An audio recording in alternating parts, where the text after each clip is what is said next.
Salve ragazzi and welcome to John Ford's 'Tis a Pity She's a Whore. I don't know about you of course, but for me this has always been a play whose title seemed so engaging that I'd rather not read it in case it didn't live up to my high expectations.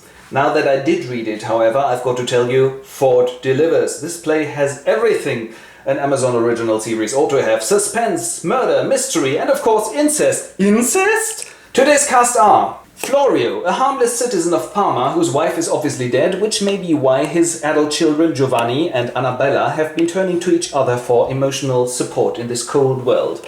Florio wants Annabella to get married because her price is not gonna rise any higher in the market, so there's a couple of guys who are suitors to her. First of all, Zoranzo, always accompanied by his servant Vasquez, a Spaniard, which is gonna show throughout the play. Then there is Grimaldi, a Roman who has good connections to the clergy. And last and least, Bergetto, a dunce who is the nephew of the Parmese citizen Donado. These three compete for Annabella. Then there is Hippolyta, who thinks she is a widow and is actually in love with Zoranzo, has had an affair with him, while in actual fact her husband is still alive, pretending to be a doctor named Ricardetto for the time being. Finally, we mention Putana. No, you didn't mishear. This is her actual name. She is Annabella's tutor. And naturally, there's a couple of minor characters as well. Mr. Ford published his play in 1633, 17 years after Shakespeare's death, and frankly, it shows.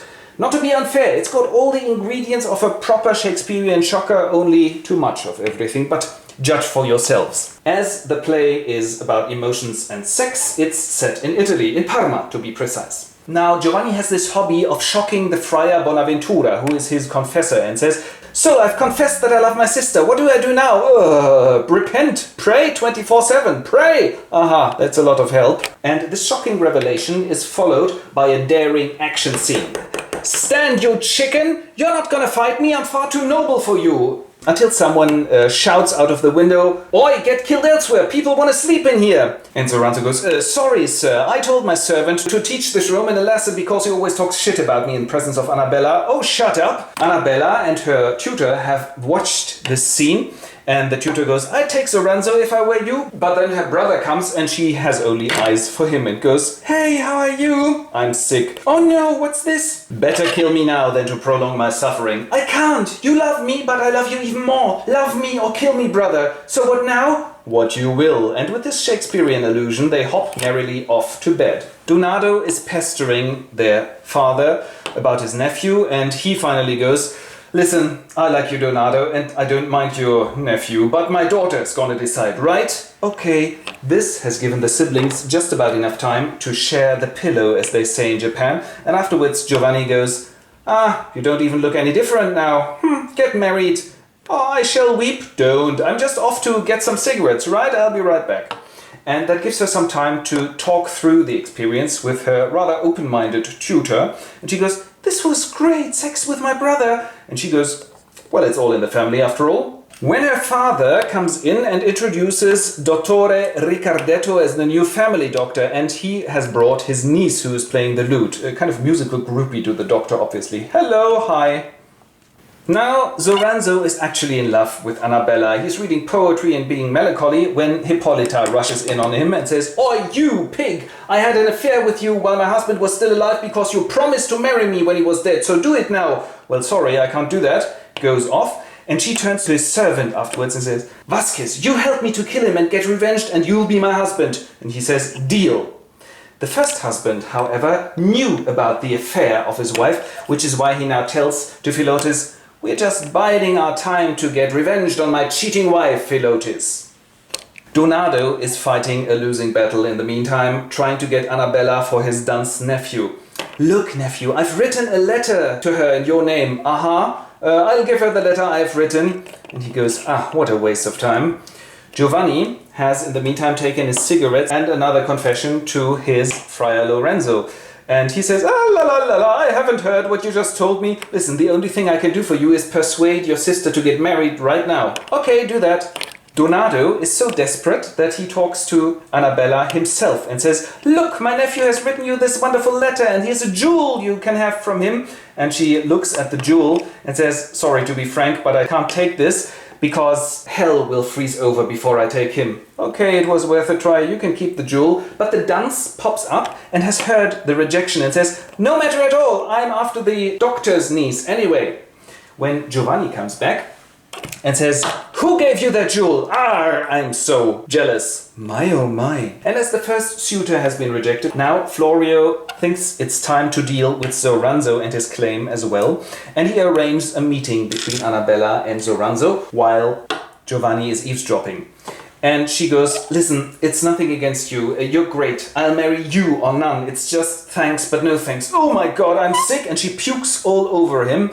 Now, well, in the original, she faints, and while the doctor is looking after her, who has no clue, obviously, Putana tells Giovanni she's pregnant. Oh no, don't tell anyone, I'll get the friar. And he goes to get the friar. Now the doctor has his diagnosis. Don't worry, she's just eaten too much melon. Ha ha! And he goes to tell that she's going to get married to Zoranzo, to Grimaldi, so he can kill his rival before. His niece, Philotis, in the meantime, arranges to get married in the night to Bergetto. They're gonna sneak away to get married. Now comes a scene that all the sadists in the audience will savor for its exquisite emotional cruelty. Namely, the friar squeezing out every drop of bad conscience in Bella, where in actual fact all he's saying is, you gotta get married to Zoranzo. Well, okay. So a very quick ride-through engagement is performed outside in the dark. The niece of the doctor and the nephew of Donato are going to get married, sneaking away to the friars, when Grimaldi, who's waiting for Zoranzo, mistakes him for Zoranzo and kills him by accident and runs away.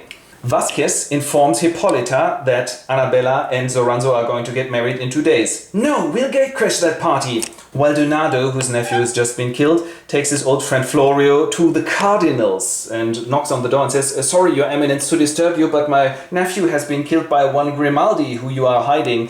And Grimaldi says, yes, I admit it, but I didn't mean it. You heard what he said? This is good enough for me. He's under church law now, so why don't you complain to the Pope? Which ends this lawsuit. And what do you know, we are at Bella's wedding party, where she tries to cheer up her brother, saying, why don't you drink something? No, I'm pissed, I won't get pissed. And then there's one of those wonderful entertainments in which people at weddings always feel obliged to make fools of themselves by doing things that they look shit doing. So Zoranzo interrupts the virgins of Parma, saying, thank you, lovely virgin. Oh, wait a minute, you are not a virgin? Hippolyta! And she goes, now don't you worry, Zoranzo, I'm not going to interrupt your wedding party. And Vasquez steps forward, handing her a cup, and she takes the cup and says, I drink to your wedding, gluck gluck. And he says, don't you drink it, sir, it's poison. And she goes, what? You betrayed me? Yes, I was always loyal to my master. Ugh! And she dies, which somehow abbreviates the party. And afterwards, Ricardetto goes to his niece. Well, niece, get thee to a nunnery. And she says, must I? Yes. Oh, damn it. And before you can say Quidditch, the honeymoon is over for the newlyweds. You're pregnant, you whore. So what? Who was it? Won't tell. And when he starts woman handling her, she starts to sing, which is why he draws his sword and is about to kill her when his servant rushes in and says, no, sir, try it the other way. What? Ah, yeah. Look, Bella, I'm so sad because I love you so much, but I pardon you because you're only a woman after all. Oh, no, go to your room, please. And when she's gone, he tells us that he really hates her now and leaves as well, which gives Vasquez the opportunity to talk to her tutor. And he goes, oh no, he's gonna kill her because she's pregnant. Oh no, yes, unless you tell me who it was. No, I can't. Oh no, yes, it was Giovanni. No, I didn't mean to say that. Really disgusting. And he calls a couple of banditti in his pay who are stabbing Putana's eyes out. Well, she deserved that after all. Being found out now, Annabella really regrets her sins, and thank God the friar is there to take a letter to Giovanni. Which gives Vasquez time to inform Zoranzo, his master, about the incest, and they lay out an insidious plan together. Now that we've laid out an insidious plan, go and invite everyone to my birthday party. In the meantime, Giovanni is having a rather good time when the friar enters and he goes, what is it? Well, you've been found out. Oh, bugger it. Then Vasquez comes and says, you are cordially invited to my lord's birthday party. I dare come. Oh no! And actually he goes to the birthday party and Zoranzo goes, there you are, my good brother-in-law. Why don't you visit your sister in her room? Nudge, nudge.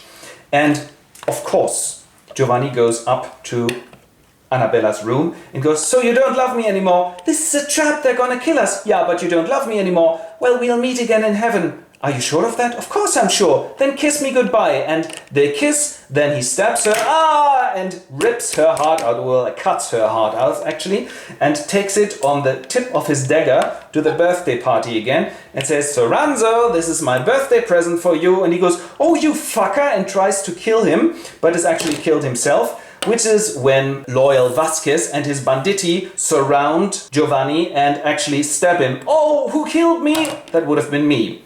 And the corpse of Annabella is brought in, and the cardinal, who has been a witness to all of this, says, well, Vasquez, you're a Spaniard, which is why you're banished now. And my, did she look pretty? What a pity she's a whore. And this, dear congregation, was 'Tis a Pity She's a Whore. Vielen Dank.